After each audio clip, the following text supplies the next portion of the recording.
Mississippi Speed Record, an epic adventure behind the scenes. This is the story behind the story. Filming a record-breaking journey down the Mississippi River isn't just about capturing the adventure. It's about keeping up with it. And when that adventure runs 24 hours a day for over 16 days straight, the challenge isn't just theirs, it's ours too. A two-person crew, limited resources, no second takes, no timeouts, just the river, the racers, the support crew, and the relentless pursuit of the record. Today was about portages.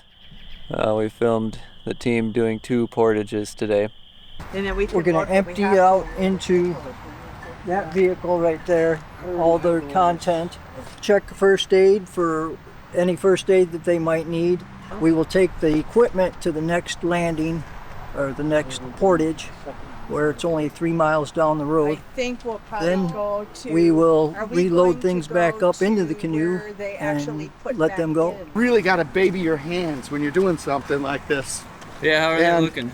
And we're looking all right.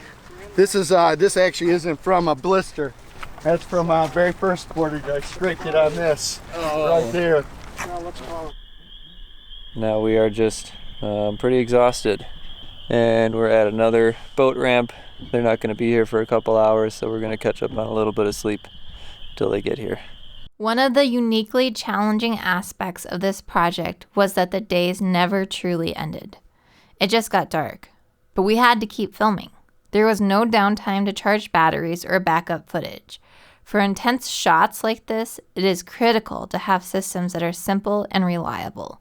Systems that ensure you don't lose footage and always have at least one fully charged battery ready to go. We really learned the value of the KISS principle on this trip. Keep it simple, stupid. Simple is reliable and simple is adaptable. Trying to catch up on backing up footage. You got 2 trays to keep things organized. You got an in tray and an out tray. Those cards need to be imported. Once they're imported, they go in the out tray. Cards get imported onto this hard drive here, and then after everything's imported onto that drive, we back everything up redundantly onto that one. So this has been a daily process that we are trying to keep up with. Importing all this footage takes a while, sometimes 2 or 3 hours. And when our days are so busy, it's been hard to keep up with it and make time for it. You're doing so good. I'm so proud of you. Thank you so much. We're so glad you guys are here. Yeah. You know, you guys are working so hard, and we are noticing. Oh, well, thank you. Out on Lake Winnie, that was an experience, huh? Yeah, that was super cool. That was an experience.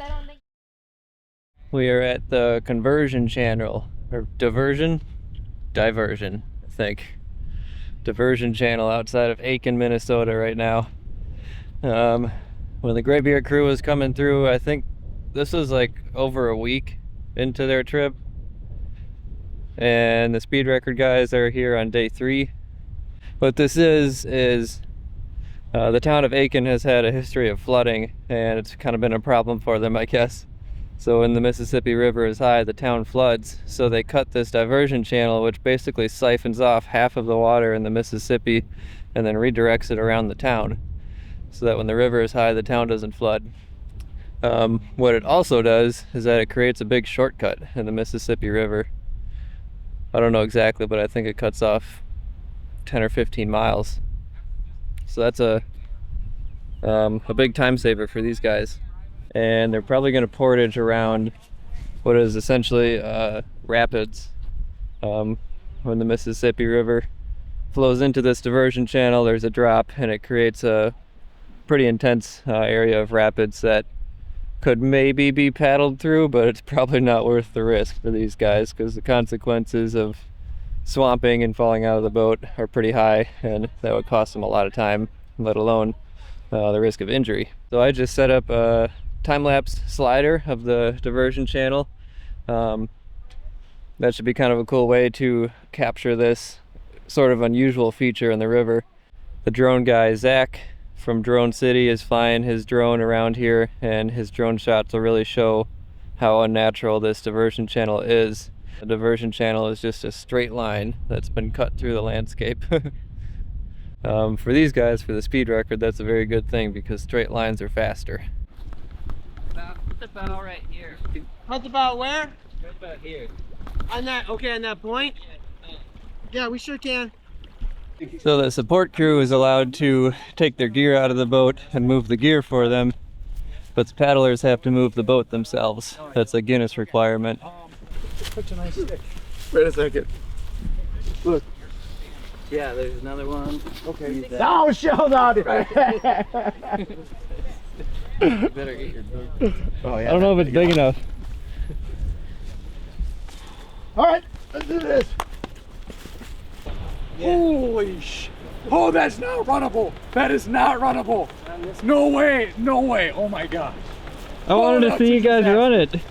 Not in this boat. Look at Oh, that's not a good idea. Wow. Yeah. Wow. I really wanted to run that, and there's no way. No, It would have been a disaster. Oh, look at that perfect. Oh, look at that first big one. Ooh. Oh, grab a drone! That's a white one. I haven't seen that one.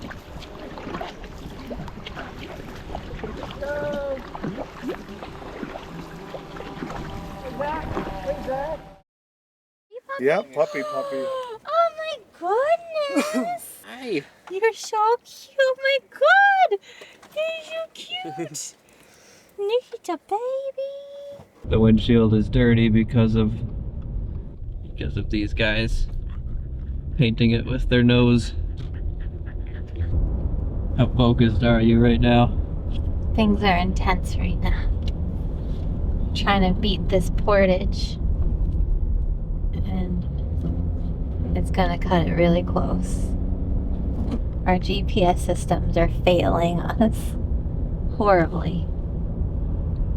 Both of our phones aren't working, they're freaking out. And we're late to this spot. I think we'll make it just in the nick of time. If Amy drives like a race car driver.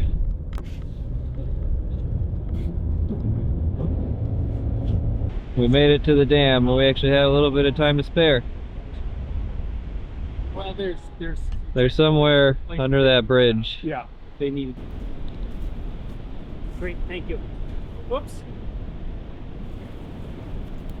Wow, you guys Oh, are so that'll reflective.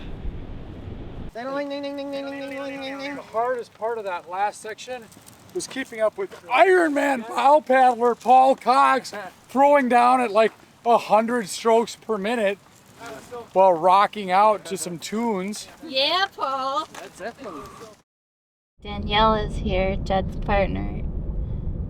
It's the first time she's been here since they've gotten on, since they started.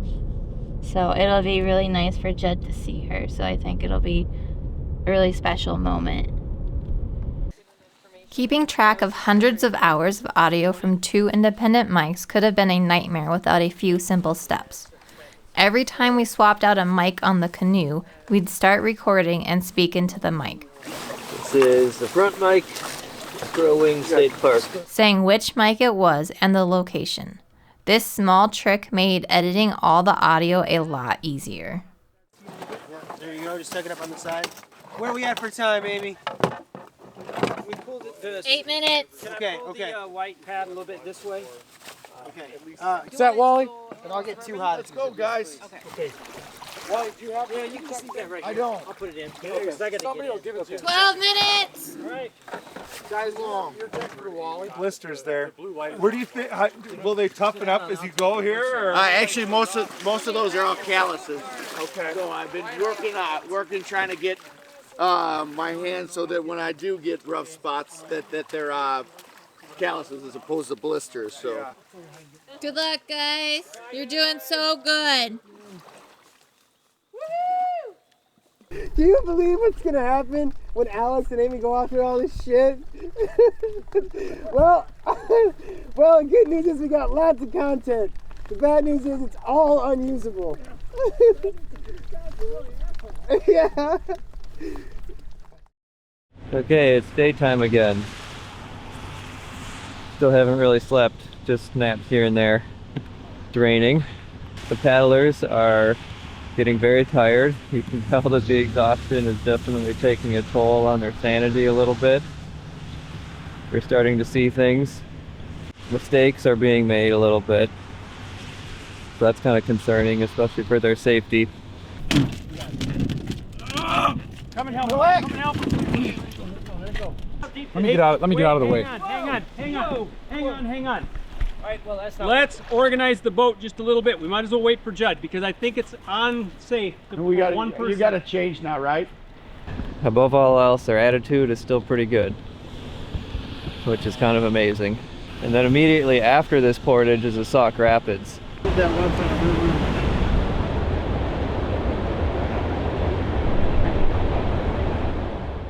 After Lake Winnie, Sauk Rapids loomed ahead, the next dangerous stretch of the river that stirred anxiety amongst the paddlers.